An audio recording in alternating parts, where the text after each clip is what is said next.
Assalamualaikum sahabat, apa kabar kalian? Semoga selalu diberikan kesehatan ya. Jangan lupa bahagia. Dengan bahagia, imun kita menjadi kuat, jadi kita bisa lawan COVID.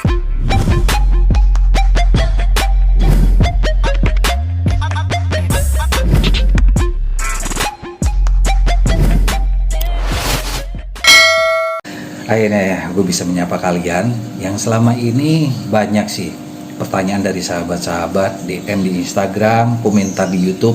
Bang Ferry kemana aja? Hilang dari peredaran, Bang Ferry nggak ada karyanya, nggak ada di TV, nggak ada di YouTube. Dah, video ini sengaja gue buat kalian biar tahu nih kemana aja gue selama ini ya. Selama ini gue bertapa.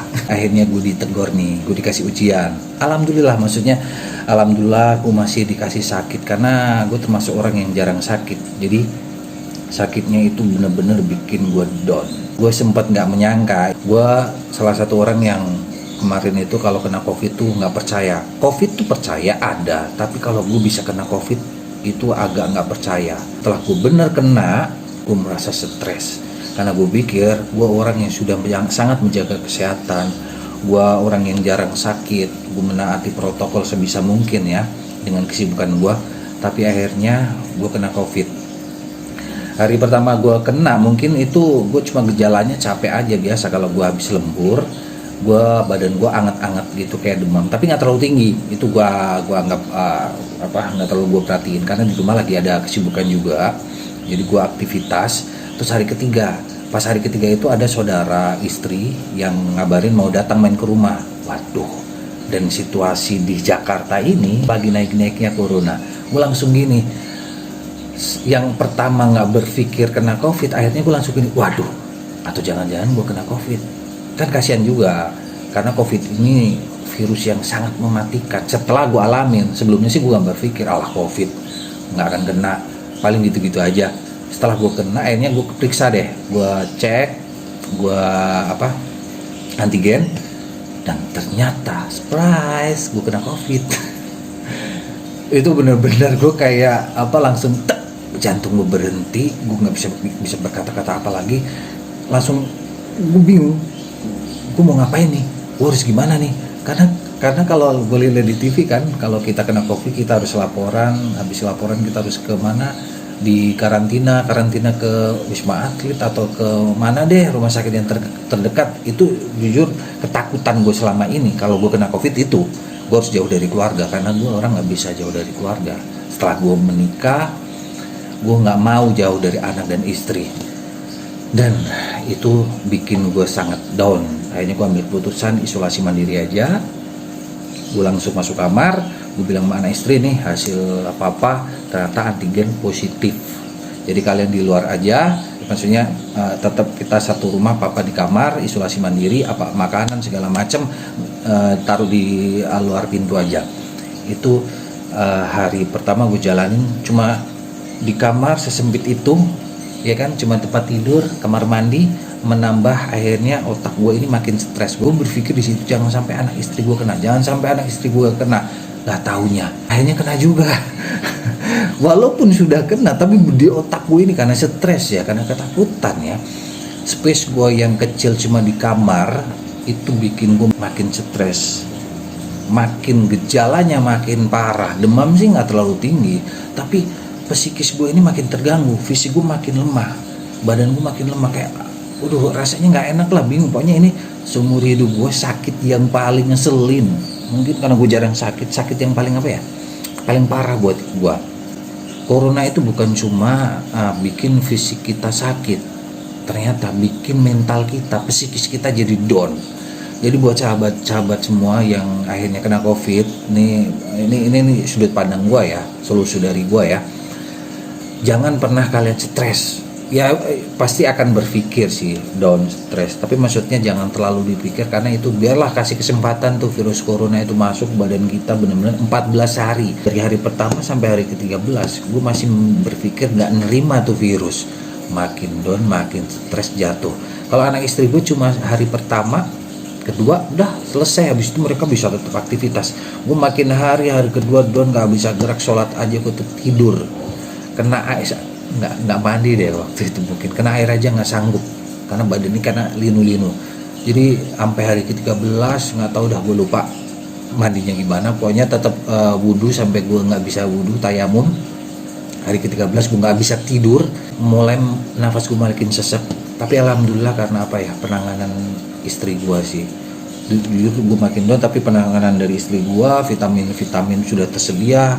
Istri gue bener-bener keren. Terima kasih nih kalau istri gue nonton video ini, makasih buat istri gue dan anak gue dan sahabat-sahabat gue, lingkungan gue, tetangga gue yang membantu gue. Jadi selama gue sakit tuh akhirnya gue berkabar juga teman gue yang kena COVID juga.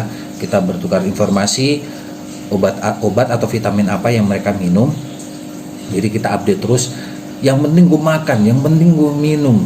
Gue nggak tahu ini bisa nyembuhin apa enggak karena gue udah pasrah. Istri gue ngasih apa, vitamin apa, obat apa, gue minum. Pokoknya karena hari 1 sampai 13 kacau. Hidup gue ngerasa kacau, psikis gue terganggu. Jadi akhirnya gue butuh semangat. Istri gue yang bikin akhirnya gue berpikir terus, gue nggak boleh kayak gini, gue harus semangat, gue harus sembuh. Hari ke-14 mulailah ada perubahan. Jadi berkat semangat dari keluarga besar gue juga, dari anak istri gue, bapak gue WA gue, cuma dia ngechat, dia bilang tenang aja, lo jalanin deh sampai hari ke-13. Hari 14 ntar lo udah kayak biasa lagi. Berharap tuh sampai hari ke-14 kan. Akhirnya benar, hari ke-14 tuh saya bisa tidur. Karena selama hari pertama sampai 13 ulang-ulang terus nih, nggak bisa tidur. Hari terasa cepet banget. Hari ke-14 gue bisa tidur.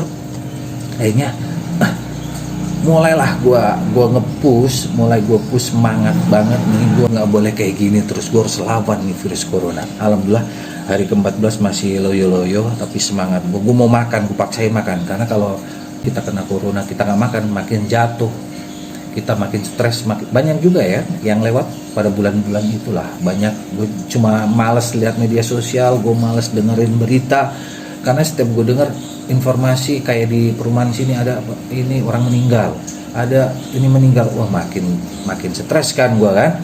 Singkat cerita, pokoknya gue ngerasain apa, mulai bisa punya tenaga tuh hari ke-20 lah, ada tenaga. Tapi indera perasa gue ini belum kembali. Kalau penciuman, gue cuma hilang penciuman tuh sekitar 4 hari 5 hari. Karena gue dapat informasi juga kalau orang yang hilang penciumannya sebentar itu gejalanya parah. Gue bisa melewati sakit COVID itu dan sekarang bisa balik lagi pelan-pelan lah. Ini karya pertama gue, bisa menginformasikan buat teman-teman, buat sahabat-sahabat gue nih, gue ini bisa berkarya lagi, gue dengan semangat baru lagi. Akhirnya gue berpikir hidup ini kita harus nikmatin. Gue bikin hidup gue benar-benar berarti, bisa berkumpul lagi dengan keluarga.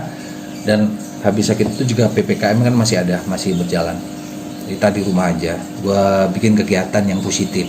Hanya nambah koleksi gue. Pokoknya ntar gue liatin penambahan koleksi gue. Koleksi gue semasa PPKM. Ya kita cari kegiatan yang positif selagi kita di rumah, biar kita nggak bosen. Jadi ya buat nikmatin hidup kita. Kuncinya nih, saran dari gue, salah satu lulusan COVID, buat sahabat yang lagi kena COVID, jangan menyerah, selalu tersenyum, selalu bahagia. Kan imun kita naik, COVID kita bisa usir cepet-cepet. Tapi semakin kita stres, makin kita down, COVID makin menghancurkan kita. Terus bagi sahabat yang belum vaksin, cepat vaksin, karena sangat beda gejalanya. Itu istri gue sudah suntik vaksin kedua kali, jadi gejalanya ringan banget. Pokoknya buat sahabat-sahabat harus taati protokol dari pemerintah ya. Kemana-mana pakai masker, jangan berkerumun, cuci tangan, selalu bahagia. Karena dengan bahagia kita bisa lawan itu COVID. Oke, semangat jalanin hidup ini. Pokoknya tunggu terus karya-karya gua. Sampai ketemu lagi di video selanjutnya.